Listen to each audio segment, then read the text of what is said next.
Alright, so good day everyone and welcome to the first lesson or to another lesson here in DISS. So today we will be talking about the application and on basic concepts and principles of psychoanalysis, rational choice theory, and institutionalism. So the first thing that we will be talking about is psychoanalysis. So as you guys can remember, in our previous lesson, we have tackled that psychoanalysis is one of the schools in psychology wherein Sigmund Freud, na proponent ng psychoanalysis na nasa picture na nakikita ninyo, argue that that our thoughts, behavior and action towards people and situations are influenced or greatly influenced by our unconsciousness. Okay? So, kung matatandaan ninyo last time, sinabi ni Sigmund Freud, or sinabi sa lesson natin, okay, according to Sigmund Freud, na ang isip natin is divided into three structures. We have the consciousness, the subconscious, and the unconsciousness. He even pictured out our brain as a, ang pangat ng salat ko, okay na yan. He even structured our brain as an iceberg. Okay? So, ano bang itsura ng iceberg? Siyempre, dapat color blue. Okay? Ayan, so color blue. Okay, this is an iceberg and this is the sea level. Sorry. Ay, what happened?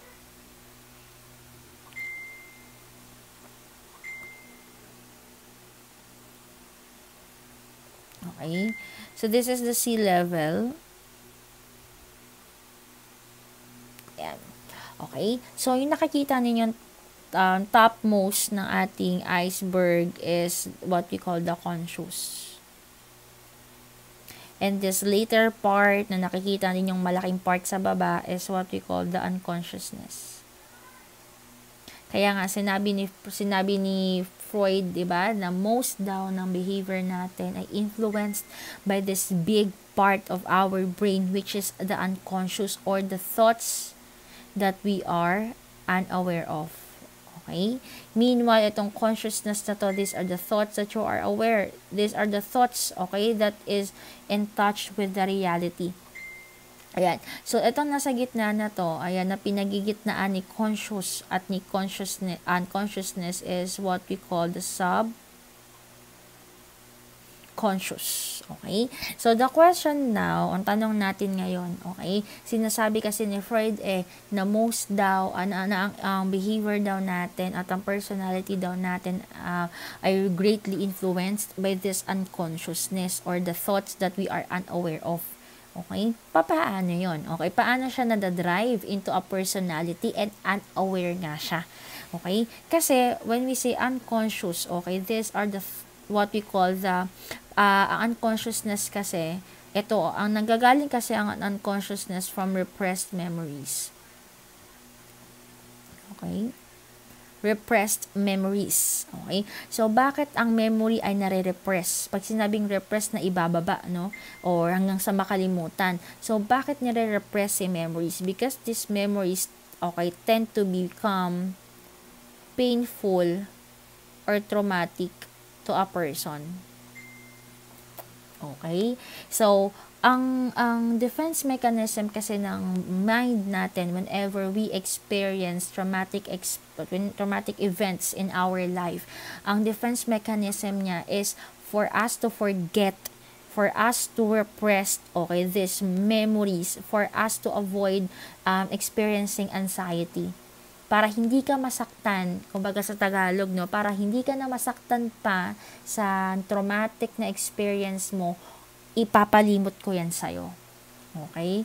It's the mind that is talking to us, no, na para makalimutan mo at hindi ka na masaktan, hindi ka ma-anxious, hindi ka ma-depress, o hindi ka magkaroon ng anxiety, o ano pa mga mental illness na tinatawag natin, kailangan nating i-repress yung memory na meron ka.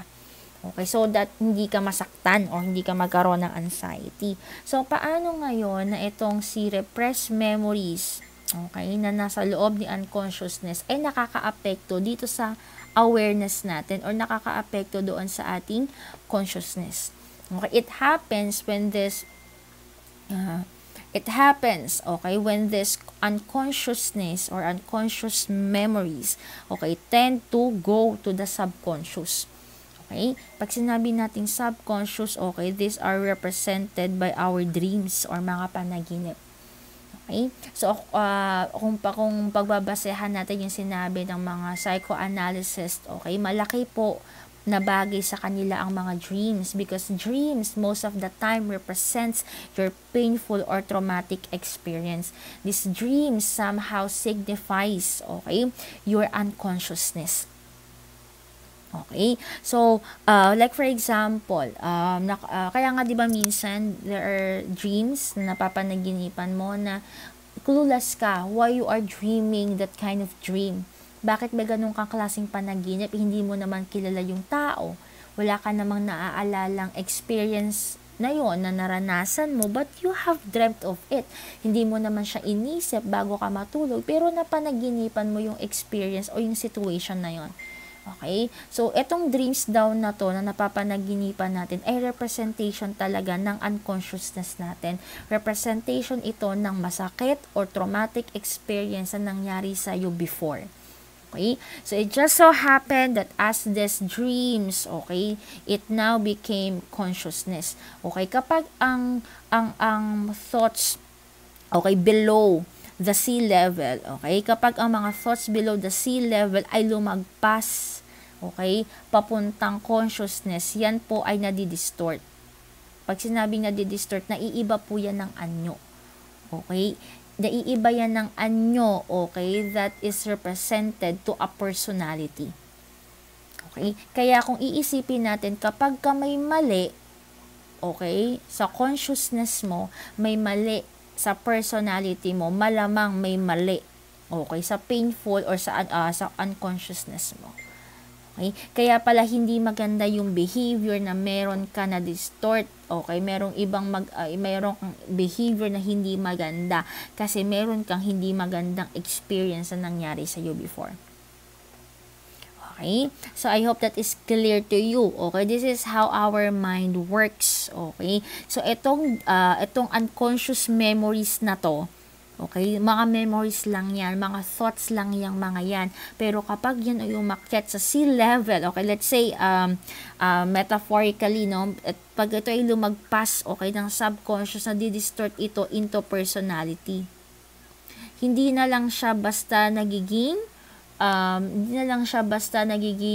what do you call this, nagiging thought, pero natatransform siya into a personality. So, I'm gonna give you an example. You have dreamt na naginip ka. Okay, dun muna tayo sa panaginip. Na naginip ka, no? Napanaginipan mo, okay, gusto ko tong green, okay, na naginip ka, ayan. So, napanaginipan mo na white yung background, okay, and then you are walking around, ang panaginip mo is somehow mga nasa 4 years old, bata ka pa lang nun, it's a little version of you, okay, tapos naglalakad ka daw, and then suddenly, okay, you saw this man, okay, approaching you. Itong man na to, hindi mo talaga siya kilala, okay, sa panaginip mo, hindi mo siya kilala, okay, ngayon, ito ang si man na to, sa panaginip mo, inabutan ka niya ng ice cream. Okay? So, at first, ayaw mo siyang tanggapin, pero nakita mo yung eyes ng man, it became very strange and scary. So, wala kang ibang nagawa kundi kinuha mo yung ice cream. Okay? Pagkakuha mo ng ice cream, kinain mo yung ice cream, and then umiyak ka kasi ang pangit pala ng lasa. Tapos, maya-maya, nakita mo yung man, tumakbo na papaalis doon sa panaginip mo. Pagising mo, ano yun? Meron ako na panaginipan lalaki, hindi ko naman kilala. Ano yung kinalaman ng ice cream na yon? Okay, bakit siya tumakbo? Bakit ako umiyak? Okay, yung panaginip mo na yon, okay? Okay, kapag ikaw ay nagpa-consult sa isang psychologist o di naman nagsa-psychologist, hindi pa. Okay, ngayon itong yung panaginip mo na yon, okay, ito ay somehow related sa unconsciousness mo. Ngayon, kapag ikaw ay nagpa-interview sa isang psychologist or psychiatrist, ayan, makikita niya na ikaw as a woman, okay, babae ka, that as a woman, meron kang aloof ka sa mga lalaki. Okay? Kaya meron kang sort of feelings of lesbianism. Okay? Meron kang, ayaw mo sa mga lalaki. Okay? Ayaw mo sa mga lalaki. Kaya meron kang mga ganong urges, okay, ng mga ganong klaseng bagay sa isip mo. Kasi ayaw mo sa lalaki. Ngayon, kapag in-interview ka ng psychiatrist or ng psychologist, gumamit ng iba't ibang, ng psychoanalysis na therapy, at dinig deeper niya, okay, yung isip mo, doon mo mapifigure out na yung lalaki pala na yun ay someone na important sa buhay mo. Kasi nalaman mo, okay, naalala mo through a therapy, gumagamit tayo ng therapy na tinatawag na psychoanalysis or cognitive behavioral therapy, some sort of that.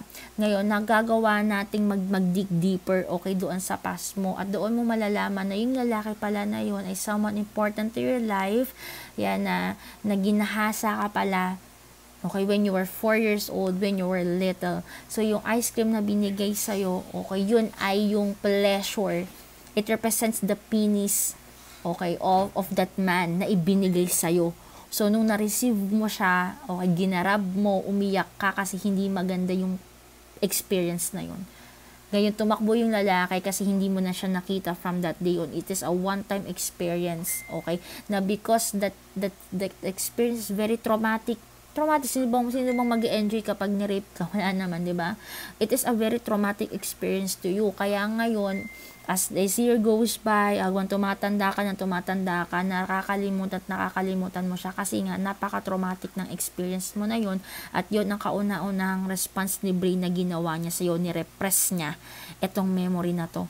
Ngayon ang nangyari, ito ay nag-manifest sa panaginip mo, okay? Kaya ngayon, nag-manifest siya sa panaginip mo. Ngayon, kung i-evaluate mo ang personality mo, okay, na nag-transform na siya from a memory to a personality. Kung evaluate ang personality mo, meron kang personality of lesbianism. May personality ka of being aloof to men. Kasi meron ka palang repressed memory of being raped. Okay, so I hope that is clear to you. Ngayon, kaya importante kay Freud ito. Kung mapapansin ninyo, itong personality na to, na nakikita ninyo, sorry, magulo na yung ating, presentation. Itong personality na to, kung mapapansin mo, rooted siya sa past. Tama? Rooted siya sa past. Ibig sabihin, lahat ng mga nararanasan mo ngayon yan ay rooted sa past mo. Kaya nga, it is very important for Freud, okay, this psychosexual development of personality. Importante, okay, isa sa mga emphasis ni Freud, okay, in understanding human personality is going through the developmental stages of a human being. Okay, so bakit siya psychosexual?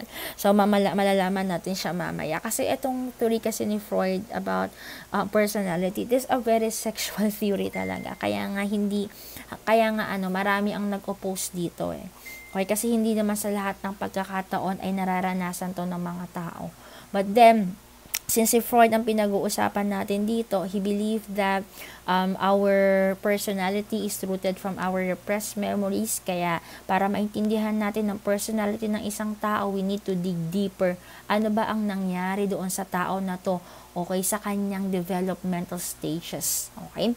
So one thing that we need to remember while we will go through, okay, this psychosexual stages of development by Freud, okay, meron tayong term na ma-encounter which is the erogenous zone.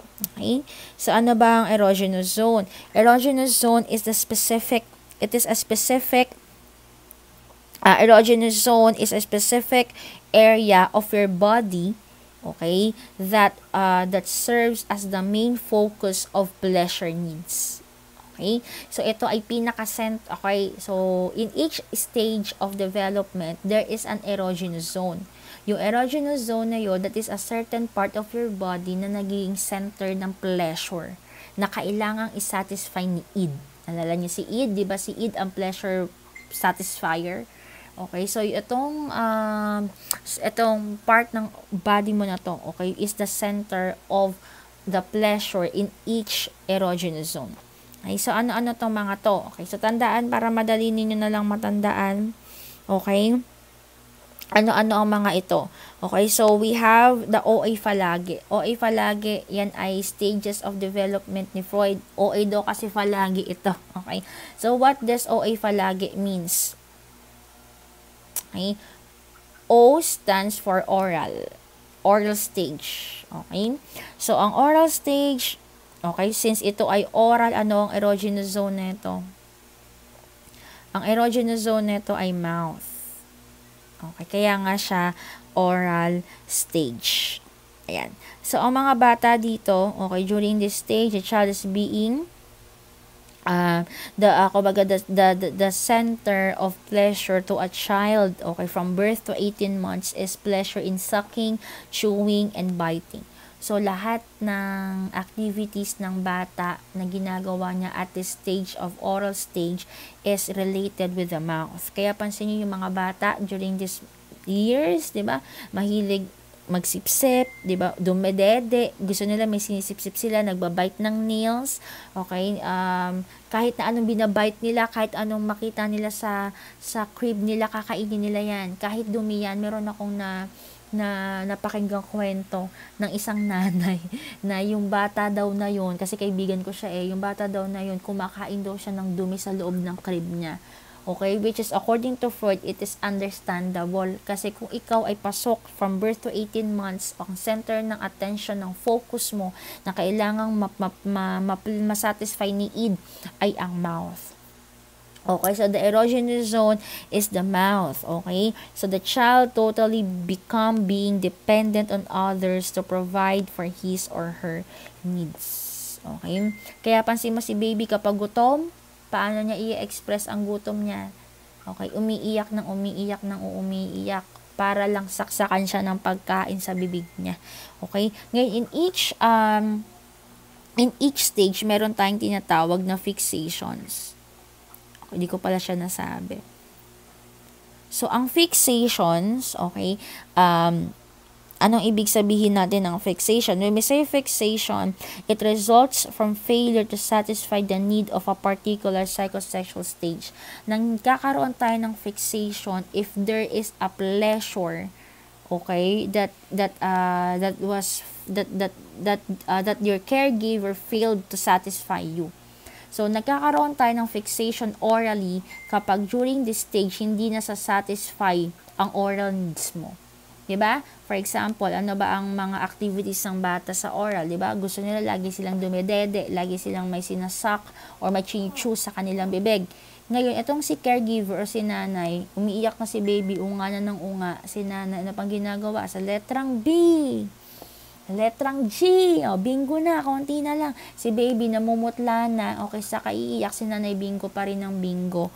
So, there is a tendency, okay, nag-failed.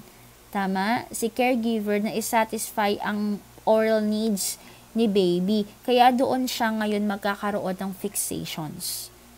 Okay, so balik tayo dun sa sinabi ko kanina para maintindihan natin. Okay, so ang painful or traumatic experience natin dito is yung failure ng caregiver mo na isatisfy yung need mo. Okay, kaya ngayon kapag yan ay umakyat, okay, kapag ngayon yan, okay, so kapag ngayon ito, okay, ay umakyat papunta ng consciousness mo, okay, magta-transform siya into a personality. Kaya ngayon, kapag meron kang tawag dito, personality that is related or habits or behavior that is related to your mouth, ibig sabihin, possible na orally fixated ka. So, ano-ano mga fixations ng oral stage? Ito yung pagiging madaldal. Ayan. Pagiging binge drinker ng alcohol. Overeating. Ayan, ito yung mga mahiling magkagat ng bibig. Okay, yan. Ay, ng bibig. Kakagatin mo yung bibig mo. Okay. Mahiling magkagat ng nails. Okay. Sorry. Magkagat ng nails. Ayan. Ano pa ba? Mahilig makipagchismisan. Yan. So, yung mga chismosa nating kapitbahay na hindi makatigil, okay, sa bahay, kundi magchismis, magbibagbunganga, di ba? Magchismis. Possible, pwede natin sabihin, ito sa aling nena, siguro orally fixated to. Okay? Siguro, syempre, natin sila i-judge by that. Okay? So, ikaw din, if may tendency ka na mahilig kang mag-bite ng nails mo, possible na nung bata ka, kulang ka talaga sa aruga ng nanay mo. That is true. Okay? That is true in psychology, in psychoanalysis. Baka kaya pa sobrang daldal mo, mahilig kang manira ng buhay ng ibang tao kasi kulang ka sa aruga ng nanay mo. Okay? Or ng caregiver mo. Okay? Kaya, nangyayari niyan is hindi ka pala pinapadede nung bata ka, kaya since naging traumatic siya sa'yo, painful experience siya sa'yo, kasi hindi ka pinapakain eh. Hirap na hirap ka, di ba? Para i-please yung parent mo, napakainin ka. Kaya magta-transform siya into a personality that is also related with your erogenous zone in that stage, which is mouth. Okay? So, malinaw. So, next, we have is A. Itong A na to, it stands for anal stage. Anal. Okay, so since ito ay anal stage, ang erogenous zone natin dito ay the anus. Okay? So, anus is our erogenous zone. So, ang satisfaction ay nasa anus. Okay? So, ano ba ang activity ng isang bata? Okay, to satisfy the anus. Of course, it is toilet training. Okay? Toilet training. So, possible sa anal stage, pwede niyang, nalimutan ko. Ayun, pwede yang expulsive, pwede yang impulsive. Okay? Sige, sulat ko na lang para ma-take down notes nyo din siya. Okay? Yan. So, si anal stage pwede yang impulsive at pwede din yang expulsive. Okay, so ulitin ko, sa anal stage, ang erogenous zone ay anus. So, ang activity dyan ni bata ay ang pagdumi. Okay, so paano nangyayari na impulsive ang paano nangyayari na impulsive ang pagdumi? Okay, ito yung klase ng mga bata na wherein they delay, kaya nga siya pababa. They delay the satisfaction of pooping o pagdumi. Okay, sila yung klase na may mga caregiver na wag ka munang dudumi. Wala pa tayo sa bahay, tiisin mo yan. 2 oras pa yung biyahe, di ba? Magkakalabit na si baby, ma, hindi ko na kaya, lalabas na, di ba? Pero yung nanay mo, tiisin mo yan. Hindi ka dudumi dito sa sasakyan. Hihintayin mo ang ilang oras para dumumi ka, doon ka sa CR natin dudumi. Okay? So, that is delaying the satisfaction of the anus. So, it is also a painful or traumatic experience for the child. Ikaw kaya tiisin mo ng ilang oras yung pagdumi mo. It is a painful experience for you, right? Okay? So, ayun, tumatawa kayo, but it is something very serious, okay? It is traumatic for you. It is painful for you as a child na pigilin mo yung pagdumi mo. So, ano nangyayari dyan? So, lagyan sinabi natin kanina, since ka may traumatic or painful experience ka, okay, in your childhood, pinipigilan ka ng nanay mo na dumumi, okay, so, iyon ay magta-transform ngayon ng personality. Kasi nga, from unconsciousness, lalagpas yan, papuntang consciousness. So, ano ang mga po pwede maging fixations mo? F na lang lalagay ko. Kapag impulsive ka, ito na lang yung symbol natin sa impulsive. Kapag impulsive ka, ano mga fixations mo? Pwede kang magkaroon ng OCD. Okay? Or obsessive compulsive disorder. Kahit hindi disorder, kahit yung obsession mo sa cleanliness. Okay? Kasi nga, meron kang delayed gratification. Okay? Kasi nga, nagagawa mong i-delay. Kaya ngayon, ayaw mo nang madumi. Ayaw mo nang makalat. Okay, gusto mo perfect, ayaw mo nang may mali.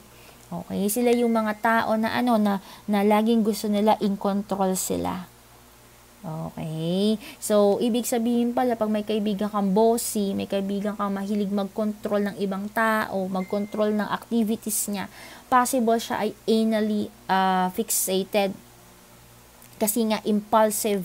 Okay, yung treatment ng kanyang pagdumi. When that person is 18 months to 3 years old. Okay? So, may makakilala ba kayo na pag kumakain ng biscuit? For example, Rebisco. Okay, pagkakain ng Rebisco, ang gagawin, kasi hindi nyo ko nakikita in person, pero imagine niyo na lang, no, na bubuksan, okay, di ba? Bubuksan syempre yung plastic, okay? Tapos, ibibiyakin sa gitna, okay, yung biscuit. Okay, tapos ang gagawin yung filling na chocolate or anumang flavor niyan, itatabi. Tapos unang kakainin yung biscuit. Pagtapos na yung biscuit, tsaka pa kakainin yung chocolate. O kaya pag kumakain ng halo-halo, yelo muna, uunahin bago yung mga palaman. Okay, meron siyang personality na kaya niyang mag-delay ng gratification. Kasi bata pa lang siya, yun na yung nangyari sa kanya. Kaya ngayon, nag-turn siya into a personality of being obsessed to cleanliness and control. Okay, I hope that is clear to everyone. How about the expulsive? Pataas naman yan. Ang expulsive, ito yung mga batang may experiences, okay, during their toilet training, wherein ang mga magulang nila, pinagdududumi sila kahit saan. Okay, so, mama, na ako, o sige, dyan ka lang, okay? I will show you, I will train you independency. Okay, so bahala ka anak kung saan mo gustong tumae. It is your body, it is your choice. Nako, kapag ka ganun ang pagtituloy train natin, okay, sa mga anak natin, okay, that is an expulsive way of satisfying the anus. Nasobrahan ka naman ngayon sa pag satisfy sa anus kasi kahit saan dumi ka ng dumi. Okay? Kahit saan ka dumi ng dumi. So, ano mangyayari?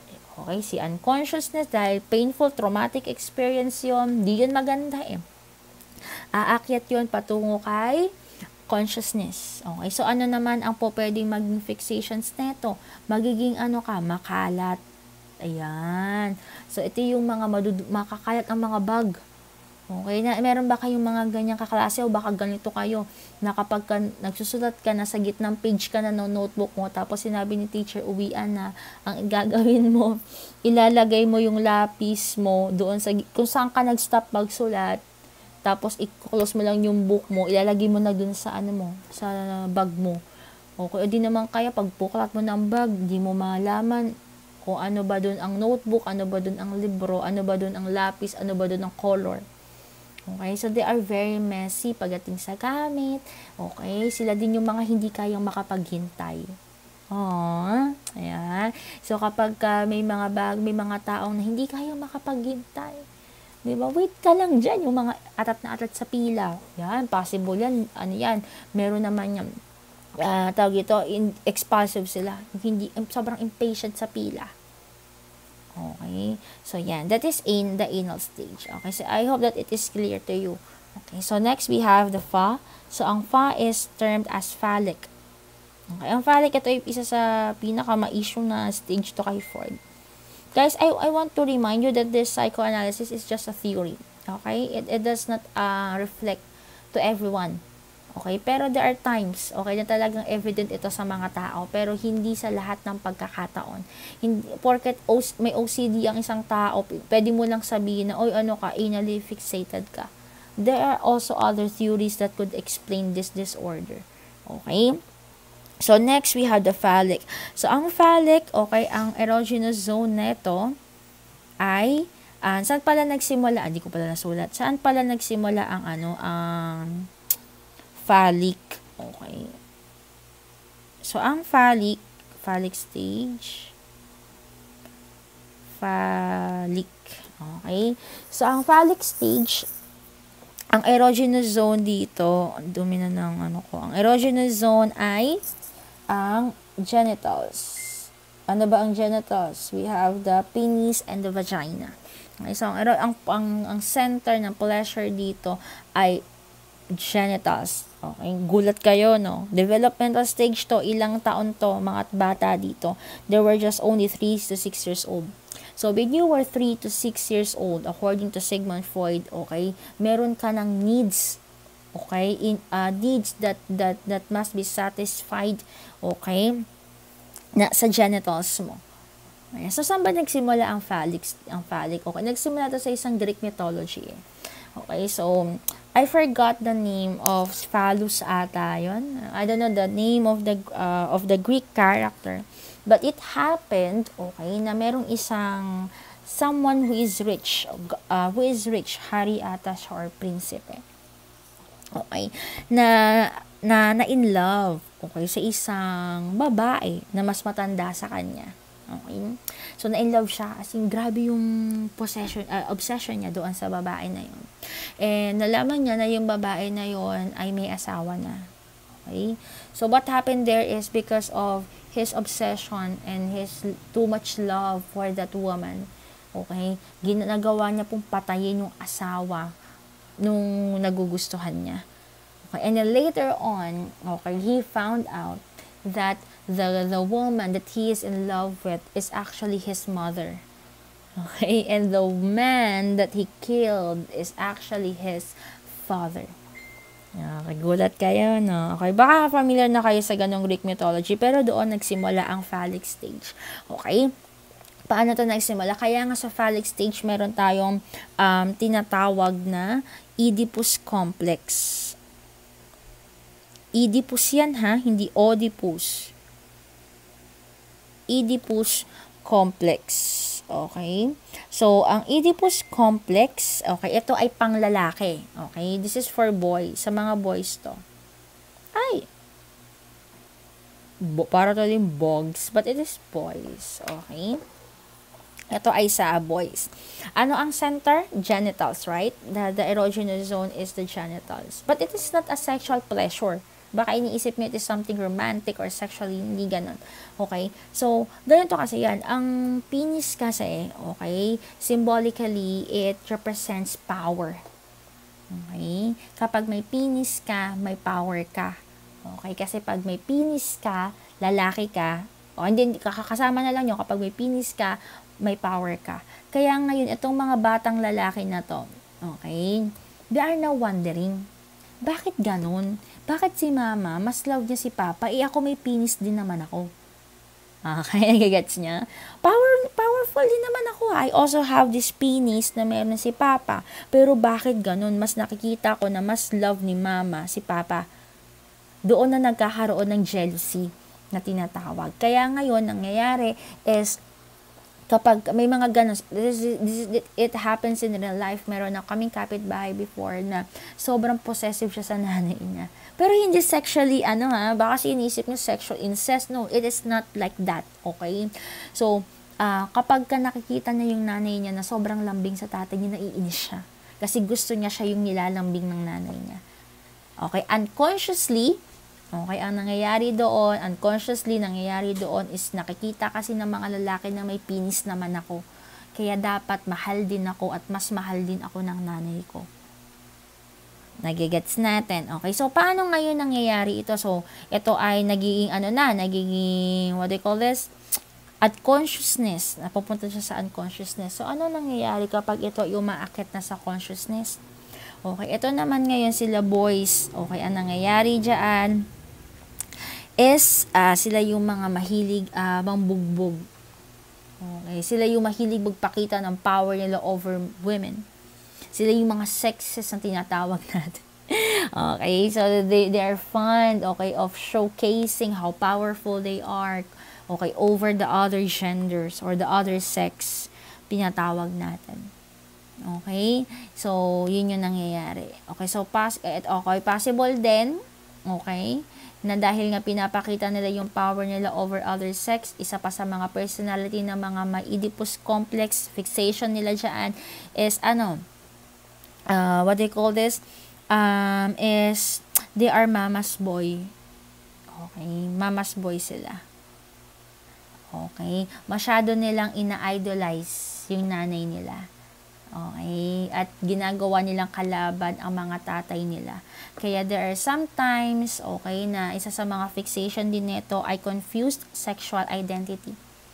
Okay, na since nga mas ina-idol nila yung nanay nila, okay, at mas close sila sa nanay nila, nagagawa nilang i-adapt, okay, yung gusto ng nanay nila, okay, na pambabae.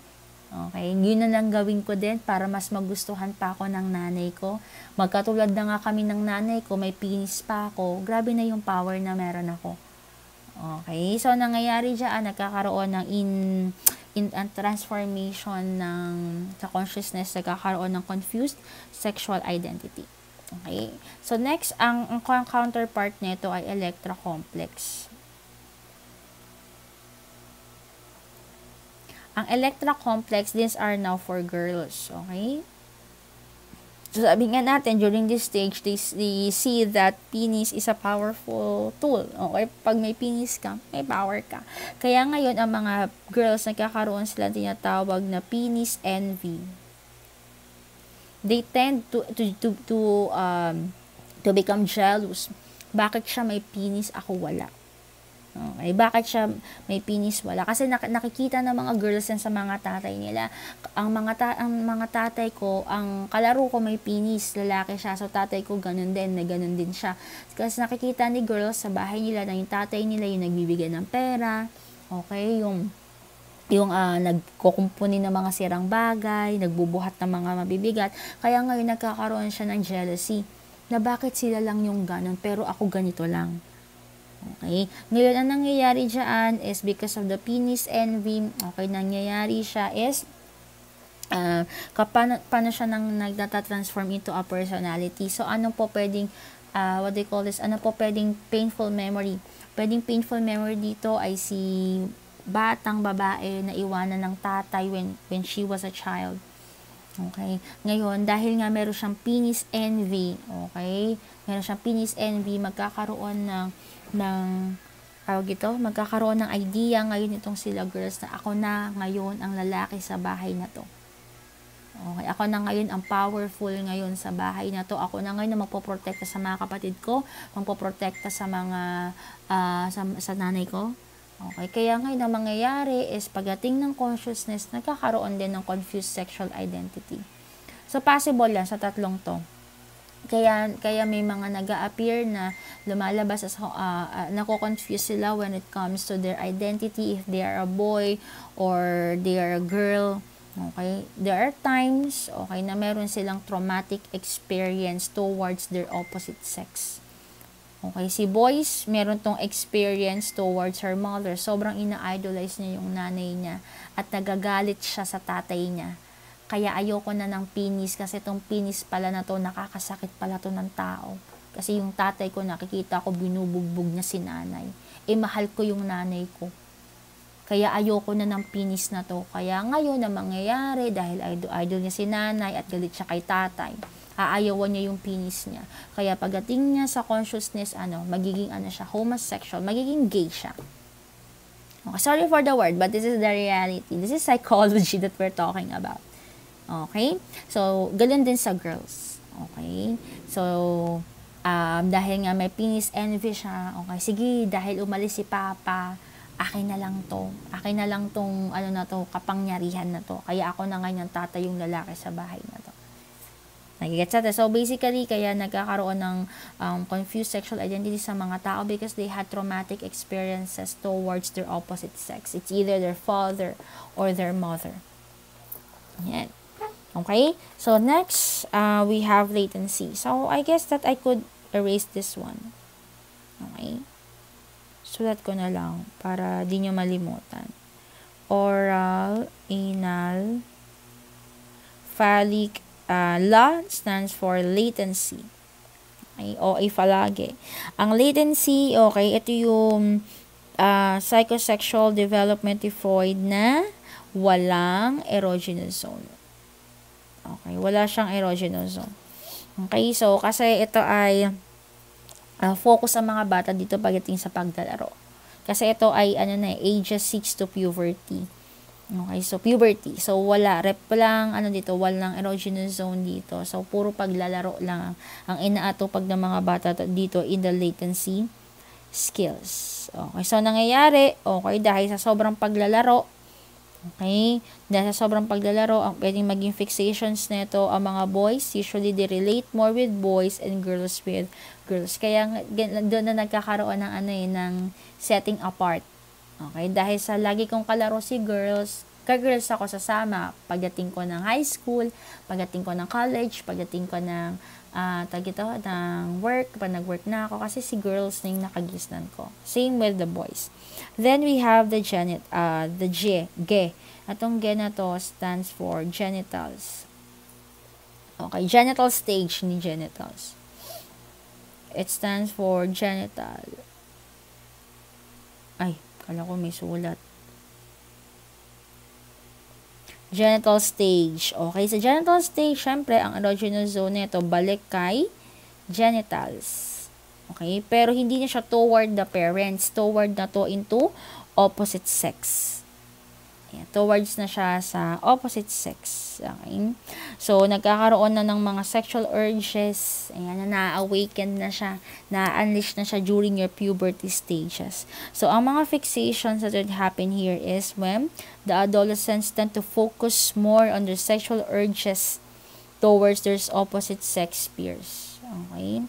So, possible na kapag fixated ng isang tao in this genital stage, okay, pagdating niya ng adulthood, possible na magkaroon siya ng multiple relationships with different people. So, yun yung isa sa mga pwedeng maging pwede siyang maging nymphomaniac. Okay, pwede siya maging ganun. So, possible lang naman yun. Okay, isa yun sa mga considerations. Okay? So, that's it. That's it with psychoanalysis. Okay? Next, we have rational choice theory. So, sa rational choice theory, okay, sinabi natin dito last time na in rational choice theory, it is more about making decision. Tayo bilang rational na tao, we have the power to make decisions in our lives. We have the power to make choices in our lives. But the question now is how? Paano ngayon? Ngayon ang problema is tayo mga tao, our brain does not function 100%. Okay, sa figure pa nga lang ni Freud, 80% unconscious, 20% or 10% lang doon ang conscious ka. So, nag-work lang ang brain natin, okay, hindi po ng 100%.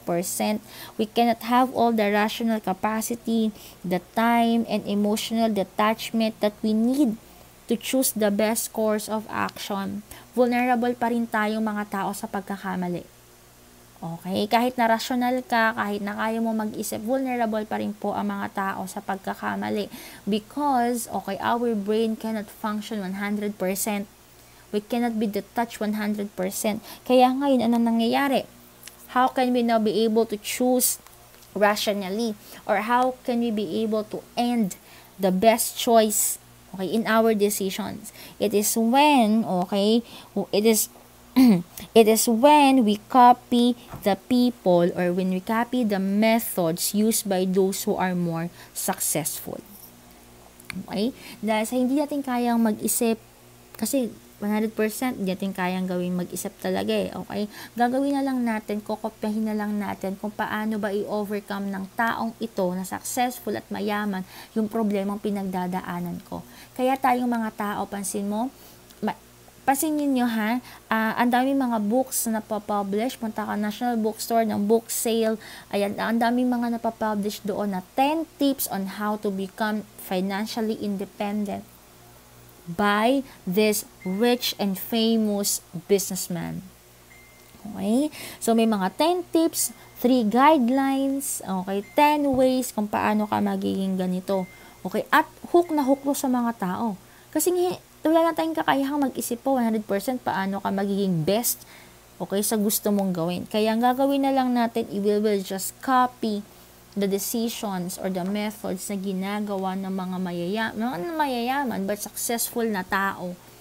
Okay? Na may katulad halos ang problemang pinagdadaanan natin. Kaya tayong mga tao, lalo na sa generation natin ngayon, mahilig tayo mag-idolize.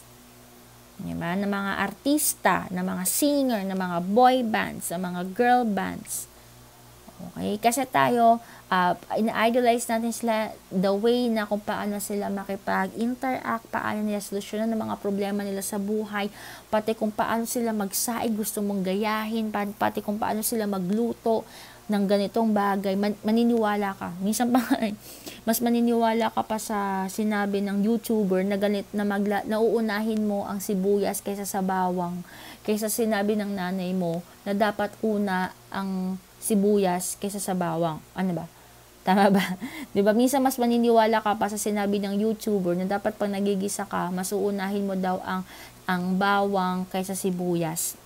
Mas maniniwala ka pa doon kaysa sa nanay mo nang sinasabi niya, nak, dapat pag nagigisa ka, unahin mo ang sibuyas bago ang bawang. Okay? That is a very, napaka-shallow lang ng example na yon. Pero, Okay, it happens to some. Okay, na dahil nga may mga bagay tayo na gusto nating gawing best ang decision natin doon, kinokopya na lang natin yung ibang tao kung paano nila gawin ito. Okay? But what happened, okay, is meron tayong tinatawag na different social consequences of scarcity-based decision. Okay? Importante po sa tao na dapat magaling ka mag-decide. Kasi your decision will dictate your future. Okay? Ano mang desisyon ang ginawa mo ngayon, that will dictate your future. You have decided not to study, it will dictate your future. You decided to work hard and to study despite of any hindrances or problems you encounter in your family or school, that will dictate your future. Kaya ngayon, kaya meron tayong mga tinatawag na consequences of scarcity. Pag sinabing scarcity ng mga maling desisyon. Okay. First, okay, humanity's unlimited wants and perpetual desires drove civilizations to either their prominence or destruction. Okay? Kapag hindi ka nagde-decide ng maayos, okay, at push ka lang ng push sa mga gusto mong gawin, anong mangyayari niya? It will lead into destruction. Kaya nga may government tayo eh.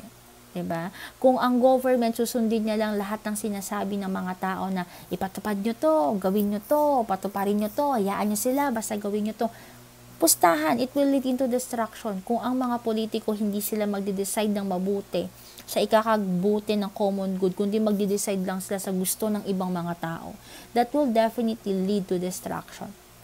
Okay? I don't know what's the name of the movie, but merong isang movie na ang concept ng movie na yon is he became God. Okay? Naging Diyos siya ng isang araw at I don't know how many days, but naging Diyos siya.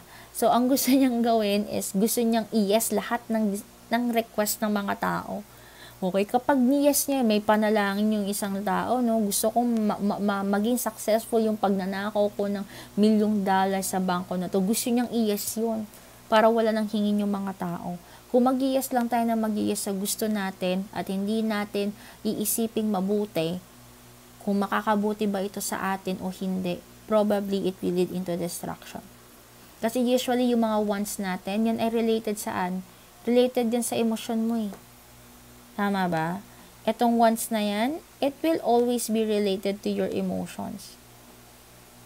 Ayoko mag-aral. Gusto ko ng academic freeze kasi pagod na ako. Ayoko na. Kaya hindi ka mag-aaral, mag-i-stop ka. O hindi pala. Hindi mo na lang pagbubuto, hindi ka magbabasa ng module mo. O hindi ka magpapasa ng mga activities mo. Kasi gusto mo eh. Ano mangyayari yan? It will lead to destruction. Babagsak ka, hindi ka gagraduate. Okay? Next, individuals only seek self-interest and would end up deciding what benefits them the most. Nagkakaroon ano po pwedeng maging resulta ng maling desisyon, selfishness that will affect other people. Okay, sorry for my handwriting. That will affect other people. Okay? Kung hindi ka magaling mag-decide, go ka lang ng go sa gusto mo, it will definitely affect other people because of your selfishness. Okay?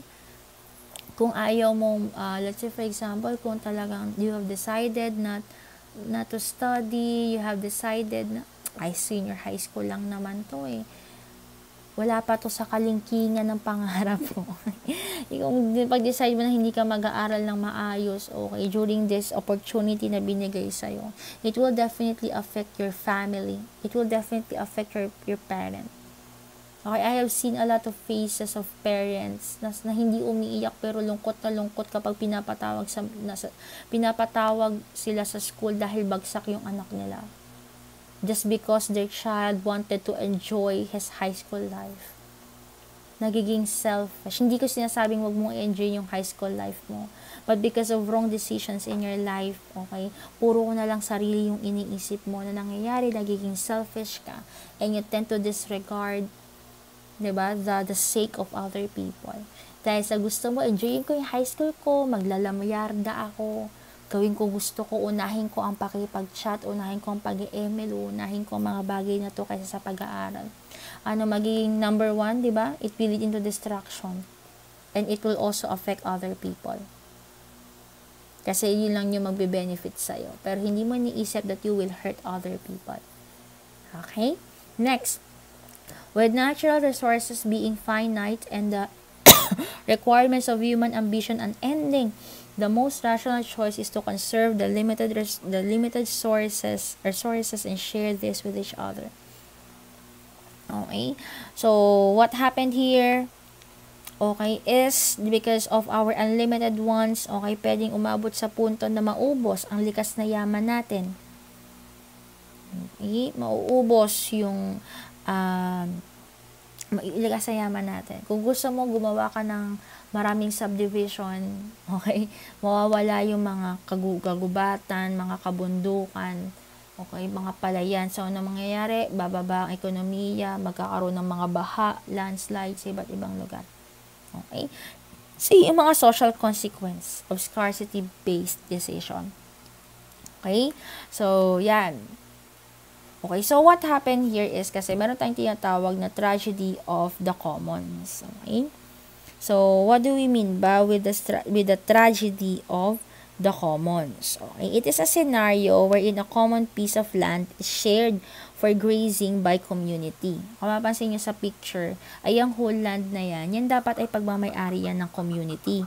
Okay? Pero dahil, okay, so may mga grass dyan na tumutubo para kainin ng mga alaga nilang hayop o ng mga herd na tinatawag natin. So, dapat, kapag kadadalhin mo sila sa piece of land na to, dapat meron ka lang specific time na pag-i-stayhin mo yung hayop mo para yung ibang alaga naman yung magko-consume ng grass. Nagigets nyo? But what happened here is, okay, ano nangyayari? May mga farmers na naging selfish. Okay, na nangyayari is, pinag-i-stay nila ng ilang mga araw. Okay, yung mga hayop nila dyan na pinapatira hanggang sa mag-consume sila ng mga damo. Limited lang yung resources. Ang gagawin nun, mabuti kung isang farmer lang ang gagawa nun, syempre gagayahin din siya ng iba.